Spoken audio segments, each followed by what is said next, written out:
Glórias a Deus. Alegres porque servimos a um Deus tremendo, maravilhoso, misericordioso e bondoso. E seguindo o tema que foi fonte de estudo nesta manhã sobre a fé, vamos refletir nesta noite sobre as três essências da nossa fé. Amém? Mas antes vamos nos colocar em mais um momento de oração, pedindo que o Senhor ilumine a minha e a tua mente, o meu e o teu coração. Sabemos que a palavra do Senhor por si e pelo nosso Deus já é iluminada, mas nós, nas nossas limitações humanas, carecemos dessa iluminação para o entendimento real e verdadeiro da sua santa palavra. Amém? Poderoso Deus, grandioso Pai, obrigado por esta oportunidade em que o Senhor está me usando como instrumento para levar a tua palavra a esta amada igreja, Pai. Que não seja eu a falar, mas sim o teu Santo Espírito, através das tuas sagradas Escrituras, pela minha boca, ó Pai. Que o meu eu caia e que, sobretudo, o Senhor, ó Pai, superabunde. Ilumine as nossas mentes, os nossos corações, os nossos entendimentos, ó Pai, para que possamos aproveitar de forma real, verdadeira e genuína esta porção da Tua Palavra e aquilo que o Senhor tem para nós esta noite, ó Pai. E não somente entender, mas sobretudo praticar no dia a dia, ó Pai. Que nós possamos ter a nossa fé atuante, a nossa fé que mostra e dá o exemplo àqueles que estão à nossa volta, ó Pai. Precisamos de Ti porque sem Ti nada somos. E se alguma coisa podemos nos considerar é porque o Senhor assim permitiu. Essa é a nossa humilde e sincera oração que pedimos e agradecemos, no nome precioso do nosso Senhor e Salvador Jesus Cristo. Amém. Abra sua Bíblia, meu irmão e minha irmã, nós leremos dois textos que servirão de guia. O primeiro, muito conhecido dos irmãos, Romanos capítulo 1, versículo de número 17. Carta de Paulo aos Romanos, capítulo de número 1, versículo de número 17. Diz assim a palavra do Senhor: visto que a justiça de Deus se revela no Evangelho, de fé em fé, como está escrito, o justo viverá por fé. E em seguida, amados, convido os irmãos que abram a sua Bíblia em Tiago,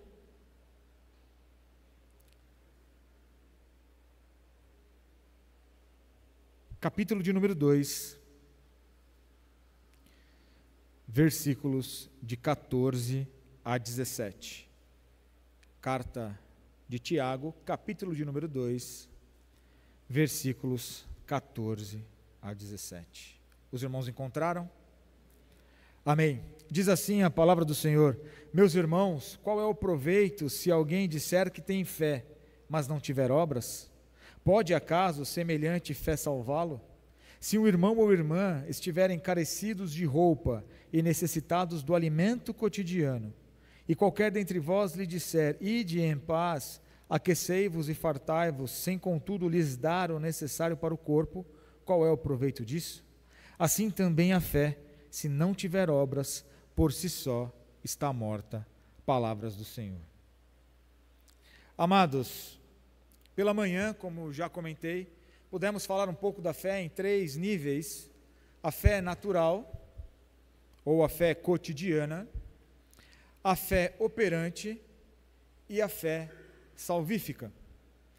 E neste momento, nestes poucos minutos agora à noite, nós vamos falar então sobre as três essências da nossa fé. Porque a nossa fé precisa ser pura, a nossa fé precisa ser viva, e a minha e a tua fé precisa ser eficaz. Vivemos num mundo onde muitas vozes ou muitos barulhos são emitidos. Como foi dito aqui, temos dificuldades, temos anseios, temos desejos, temos pedidos ao altar do Senhor também de bênçãos, de coisas para mim e para você, que colocamos no altar do Senhor. Porém, lembrando do sermão do nosso pastor Adilson, de domingo passado, Quanto tempo pode levar para que a nossa bênção chegue? E enquanto esse tempo está ocorrendo no sim, no não ou no talvez, pode ser 40 anos, alguns meses, alguns minutos, mas nesse período é onde eu e você temos a oportunidade dada por Deus para exercer e exercitar a nossa fé. É muito comum eu e você ouvirmos, mas por que você acredita em Deus? Está tanto tempo pedindo por essa bênção, por essa questão, e não está sendo ouvido. Pela manhã pudemos relembrar o caso da esposa de Jó, que vivendo todas as benesses e benefícios que viveu com Jó no tempo da bonança, da fartura, quando viu o seu esposo e marido ali no fim da vida, qual é o grande conselho que ela dá? Amaldiçoa o teu Deus e morre. Infelizmente, se eu e você não abrirmos os nossos olhos, muitas vezes podemos estar rodeados de pessoas assim. Pessoas que não só questionam a minha e a tua fé no nosso Senhor e Salvador Jesus Cristo e em Deus, mas nos dá conselho para que nós possamos nos afastar ainda mais dele. Se eu e você não estivermos vigiando, podemos facilmente ser abalados.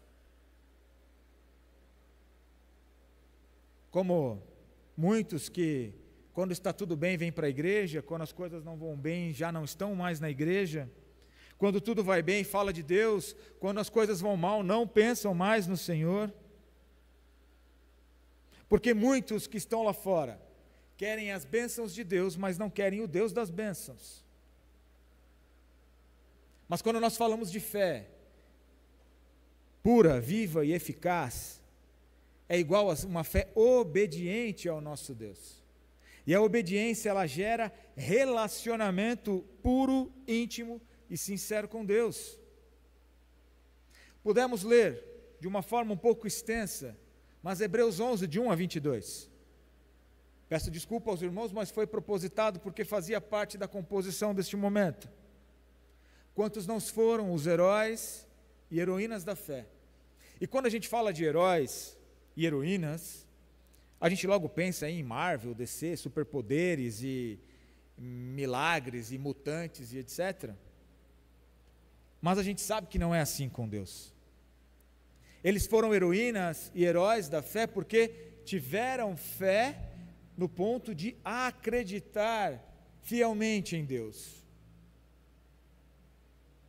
Imagina eu e você recebendo o chamado de Abraão. Vou pegar apenas como exemplo. Everton, deixa a tua terra. Rafael, Adilson, Glaucio, João Marcos, deixa a sua terra, a tua parentela e vai para um outro lugar. Imagina José, se fosse explicado o plano antes. José, você vai governar o Egito, vai ser bênção, mas você vai passar por um estreito, vai passar por dificuldade. Vai ser preso, vai ser menosprezado pelos seus irmãos, vai ser quase morto, vai ser vendido como escravo, ser julgado ou indevidamente, porque foi-lhe imputado algo que ele não fez com a esposa de Potifar. Tenho certeza que eu e você falaremos: Senhor, passa para outro, tem um irmão ali tão legal ali, pode passar para ele que eu tenho certeza que ele vai aceitar. De uma forma não tão pesada, amados, mas o que eu quero trazer para os irmãos aqui hoje é que eu e você precisamos viver essas três essências, a ponto de abrir os nossos corações e mentes para aquilo que Deus tem para a minha e para a tua vida. Passamos por dificuldades, temos as nossas vitórias e êxitos, mas tudo porque Deus sempre está no controle de todas as coisas. E é isso que eu e você não podemos perder de vista. Pude relembrar pela manhã, não sou tão antigo assim ou tão velho, mas a gente tem os canais de filmes antigos. Quem se lembra daquele filme Indiana Jones e a Última Cruzada? Na parte final desse filme, o mocinho, então, o Harrison Ford, tem que alcançar uma outra margem, uma outra etapa de uma cordilheira ali que ele está buscando, se não me falha a memória, na mitologia do filme, o Santo Graal. Só que existe um abismo entre um lado e outro. E ali é dito com relação ao salto da fé. Somente aquele que realmente tivesse fé poderia dar o passo ao ponto de que, não vendo ali aquela estrada que ligava um lado ao outro, ele pudesse alcançar o outro lado. Assim sou eu e você com o nosso Deus. Nossa fé não é uma fé que brinca tão pouco, que zomba de Deus, pelo contrário. É nesses saltos de fé que eu e você precisamos confiar em Deus. Não essa fé superficial, sem querer entrar em detalhes ou no sentido de criar polêmica, não essa fé dos cientistas que falam que acreditam porque estão vendo um resultado ali logo na frente. Todo cientista ali faz os seus ensaios, as suas fórmulas e as químicas, e quando vem o resultado, fala, acredito porque vi o resultado. E quando nós estamos esperando a bênção e não vemos o resultado? E quando nós estamos no processo de ser preparados para a bênção e ainda não vemos o resultado? Pude relembrar também um dos textos que o pastor trouxe na meditação do último domingo, falava sobre o rei Saul, que ele quis acelerar o tempo, não sendo sacerdote. Está demorando demais, Samuel, né? Vamos adiantar os trabalhos. Se nós terminarmos de ler aquele versículo que o pastor trouxe, sabe qual era a missão de Samuel ali? Efetivar a casa de Saul eternamente. Tanto é que na bronca que ele dá a Saul, ele fala, eu tinha vindo aqui, ou o meu motivo inicial para vir aqui era o quê? Efetivar a tua casa eternamente. Ou seja, haveria descendentes no reino da família de Saul eternamente. Mas, qual a diferença de Saul para Davi? Saul foi escolhido por homens e mulheres. Então, como todo bom ser humano, quis antecipar as coisas, não esperou e não obedeceu ao Senhor, e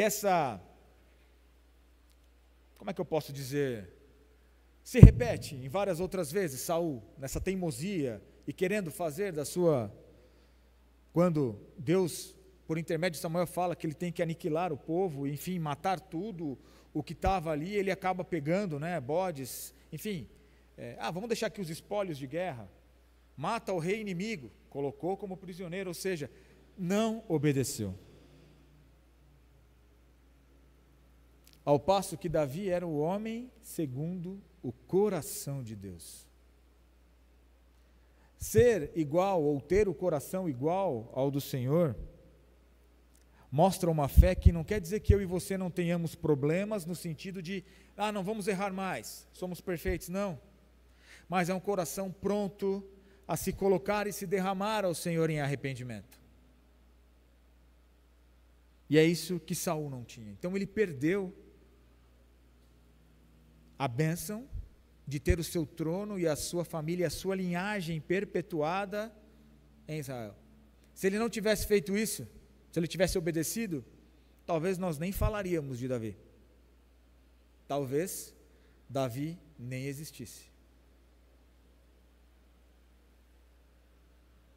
É por isso que eu e você, amados, não podemos dar essas brechas no sentido de querermos antecipar algumas coisas que Deus ainda não tem para mim e para você. E é nessa fé que nós precisamos caminhar para vivermos em plenitude de vida com Deus. Plenitude de vida é intimidade. Moisés falava com Deus. Outros heróis e heroínas da fé falavam com Deus. Tinham essa intimidade, essa proximidade de entender o querer para as suas vidas. E não só entender, mas praticar. E mesmo sendo heróis e heroínas, também tiveram os seus erros. Pudemos falar de manhã. Abraão, Sara também, está demorando demais essa promessa. Vamos antecipar os fatos. O que eu quero dizer aqui, meu irmão e minha irmã, é que toda vez que a gente quer fazer do nosso jeito, e quer antecipar com as nossas mãos, achando que a gente vai ajudar a Deus, é o primeiro passo para dar tudo errado. É aquela frase, está tudo certo para dar errado. Agora, quando eu e você em fé, pura, confiamos em Deus, as coisas são diferentes. Então, o primeiro ponto que eu quero trabalhar com os irmãos, não nos estendendo muito, a fé nossa, minha e tua, deve ser pura. E a fé pura, ela se baseia unicamente nas Sagradas Escrituras e na Palavra de Deus. 2 Timóteo 3, 16 e 17 diz assim: toda a Escritura é inspirada por Deus e útil para o ensino, para a repreensão, para a correção, para a educação na justiça, a fim de que o homem de Deus seja perfeito e perfeitamente habilitado para toda boa obra. Eu e você só somos totalmente habilitados para a obra do Senhor, meu irmão e minha irmã, independente de qual seja o meu e o teu dom, se nós estivermos mergulhados nas Sagradas Escrituras. Se nós realmente estivermos entendendo aquilo que lemos, e não só entendendo, mas praticando. Enquanto muitos por aí procuram outras literaturas, outras formas de ter as suas respostas e anseios, suas questões e anseios respondidas, eu e você temos nas Sagradas Escrituras a resposta. Hebreus 11:1, como nós já lemos e não vou repetir, nos dá o significado de fé. Provérbios 3, 5 e 6 diz: confia no Senhor de todo o teu coração e não te estribes no teu próprio entendimento. Reconhecei-o em todos os teus caminhos e ele endireitará as tuas veredas. Temos colocado os nossos planos e anseios, as nossas necessidades e tudo aquilo que eu e você precisamos no altar do Senhor. Temos tido esta fé profunda, porque embora seja raro, mas acontece muito no nosso meio, nós falarmos que temos fé, mas acreditamos no hospital, no médico X, na condição Y, na nossa conta bancária. Não que nós não devamos buscar o melhor para nós, no sentido de, se nós temos um plano de saúde, por exemplo, que nos dá a possibilidade de um bom hospital, por que não ir lá? Mas a questão não é que, como muitas vezes a gente ouve, olha fulano, pode ver nos corredores do hospital, agora nós estamos tranquilos porque está no hospital tal, porque agora está com o doutor tal, ou a doutora tal. Se não for Deus para iluminar a mente destes profissionais, desse hospital, para que o diagnóstico seja alcançado, a cirurgia seja bem sucedida, ou aquele procedimento seja feito de forma correta, não adianta de nada.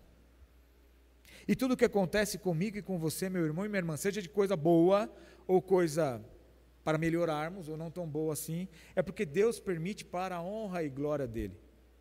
No momento oportuno, o nome do nosso Deus será glorificado pelas maravilhas que Ele fez e fará na minha e na tua vida.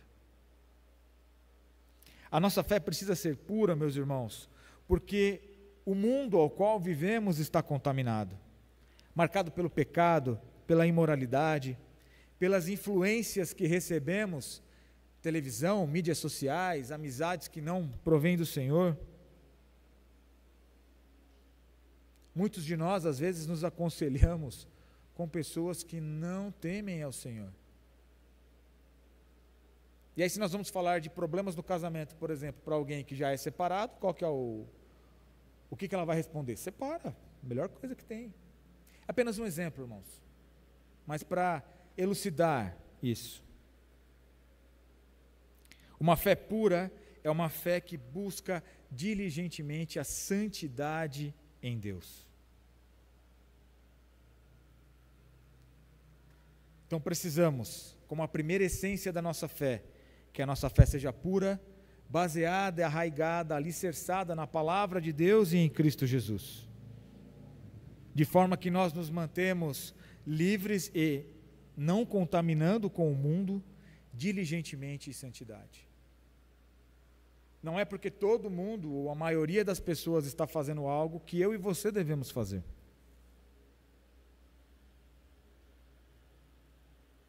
Como eu e você temos vivido a nossa fé de uma forma pura. Mas a segunda essência que eu quero trabalhar com os irmãos nessa noite é que a nossa fé ela precisa ser viva também. Ou seja, ela não se limita às crenças dogmáticas, mas se traduz em ações concretas, impulsiona-nos a viver uma vida transformada pelo Evangelho. E aí eu trago um pouco para o segundo texto que lemos em Tiago. Há um duelo, e eu não tenho a menor pretensão de explorar a questão de fé e obras, e se a salvação não vem pelas obras, a gente sabe disso, mas assim, o quanto que a obra vai ajudar ou não, ou ameniza a nossa situação.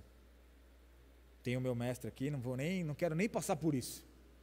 Mas a questão aqui, meus irmãos, é que se eu e você somos impactados em Cristo Jesus pela nossa fé, a minha e a sua fé tem que ser viva, porque nós devemos transformar aqueles que estão à nossa volta, com o impacto do Evangelho.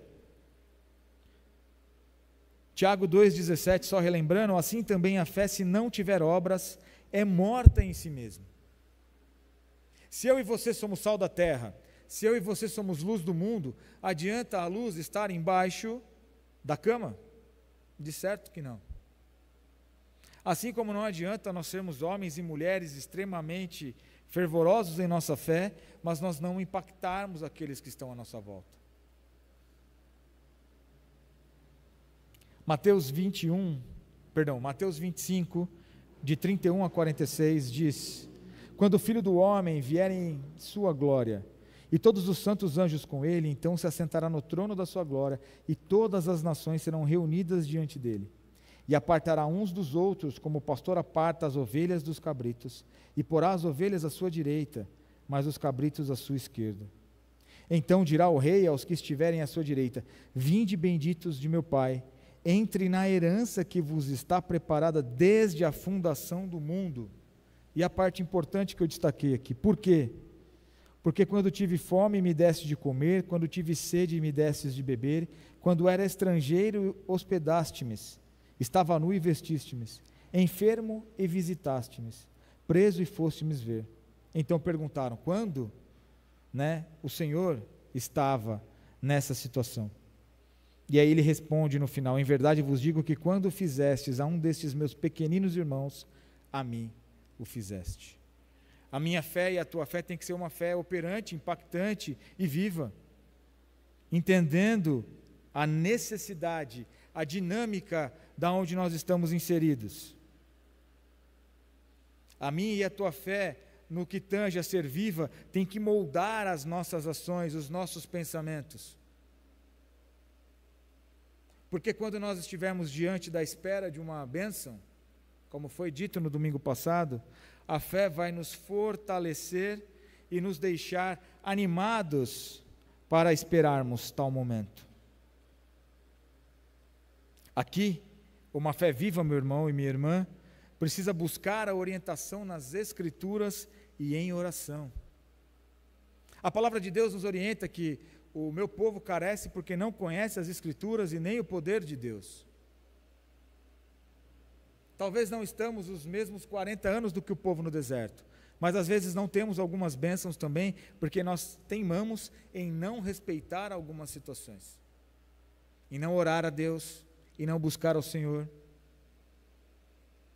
Eu acho que eu já pude dizer aqui, em outras oportunidades, tomamos decisões às vezes repentinas, não consultando a Deus, mas quando dá errado, qual é a primeira pessoa que a gente culpa?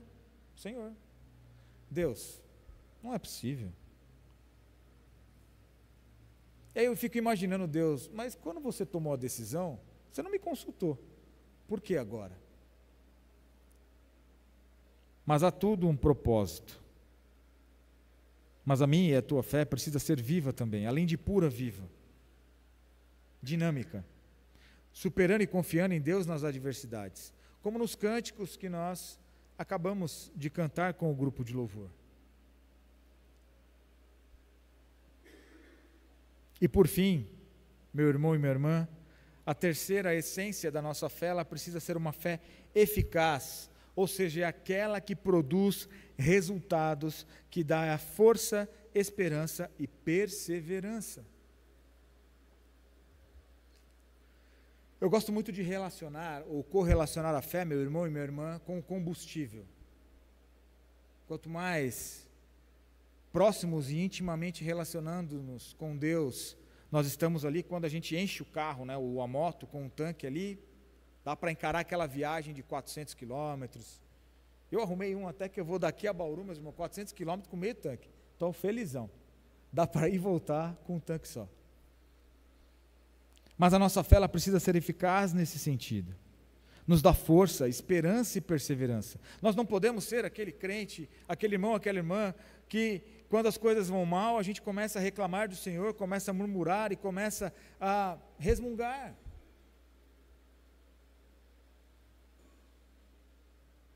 Mateus 17:20 diz: e ele disse-lhes, por causa da vossa pouca fé, porque em verdade vos digo que, se tiverdes fé como um grão de mostarda, direis a este monte, passa daqui para acolá, e ele passará, e nada vos será impossível. Olha o poder da fé que eu e você temos em Deus, se nós exercitarmos essa fé.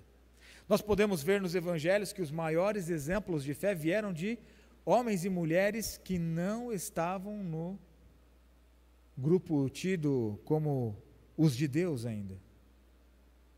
Pude relembrar de manhã também, estou fazendo questão de relembrar de manhã para que os irmãos possam vir na escola dominical, possam vir também no culto à noite, amados. É momento de bênção de estarmos juntos. Mas eu pude ler a história do centurião. Cristo até falou, eu vou contigo. Onde ele está? Ele fala, não, eu não sou digno, mas eu tenho fé de que se o Senhor lançar a palavra de onde o Senhor está, ele vai ser curado. E assim o fez. Cristo lançou a palavra e o servo do centurião foi curado. A mulher do fluxo de sangue e tantos outros. E o final ou o desfecho de todos esses milagres eram: vai, a tua fé te salvou, a tua fé te curou.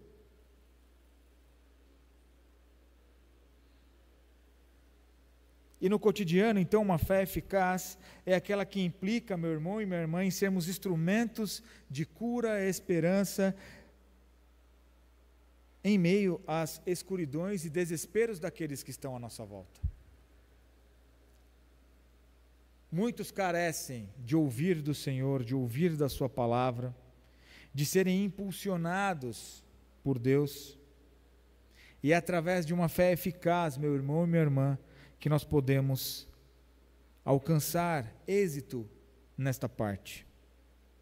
E por fim, concluindo, meu irmão e minha irmã, que a nossa fé possa ser inabalável e pura, livre das contaminações desse mundo, que ela possa ser viva, se manifestando em ações concretas de amor e serviço ao próximo, e eficaz, confiando absolutamente em Deus e nas suas promessas.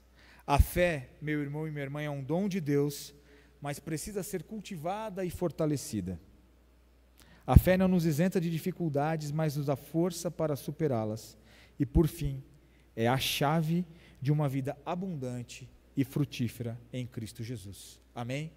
Que eu e você possamos continuar tendo, porque essa palavra não quer dizer que nós não temos, nós temos, mas que seja inspiradora para que nós continuemos a ter esta fé pura, viva e eficaz em Deus, para a honra e glória do teu santo nome. Amém? Amém.